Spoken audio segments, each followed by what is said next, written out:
Guyger and your team, would you please stand? Even for those hoping for accountability, the verdict was a shock. Unanimously find the defendant, Amber Guyger, guilty of murder as charged in the indictment.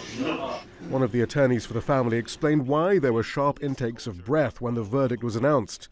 It's a sad reality that this community waited on pins and needles to decide whether or not someone could be held guilty for killing an unarmed black man in his home while eating ice cream. This should have been automatic. This should have been anticipated and expected, but it is extremely rare. In September of 2018, Amber Guyger returned to her apartment building after her shift on the Dallas police force. She says she was tired and mistakenly entered the wrong apartment, the unlocked apartment of 26-year-old accountant Botham Jean, who was unarmed and eating vanilla ice cream on his couch watching TV. Guyger said she feared an intruder was in her apartment. She drew her weapon and shot Botham twice. She admitted she intended to kill him. She says she soon realized her mistake, though, and was distraught. I wish he was the one with the gun that killed me. I never wanted to take an innocent person's life.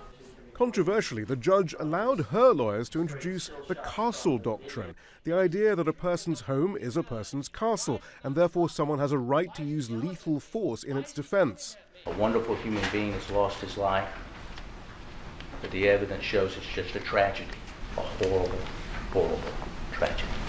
But the prosecution dismissed that argument. That is garbage. Most of what she said was garbage. Prosecutors alleged Guyger made a conscious decision to use deadly force against Botham, quote, commando style, and questioned why she didn't simply follow police procedure and stay in the corridor if she thought an intruder was in her apartment and radio her colleagues on the police force for backup. Not only that, they allege Guyger didn't give Botham any medical help after he was hit. And the jury appears to have accepted the prosecution's argument that the use of the castle doctrine was inappropriate, given that Jean was the homeowner and Guyger the person trespassing. Over the last several years, there have been many high-profile cases of police officers killing unarmed black people in the U.S. In most, the police have escaped punishment by arguing that they feared for their lives, the same argument used by Guyger. That did not work this time. It took us losing someone like Botham for Dallas, this entire state, and the whole world to finally hear what we've been saying all along. There are serious issues within the Dallas Police Department and training issues. The sentence for murder in Texas is between 5 and 99 years in prison.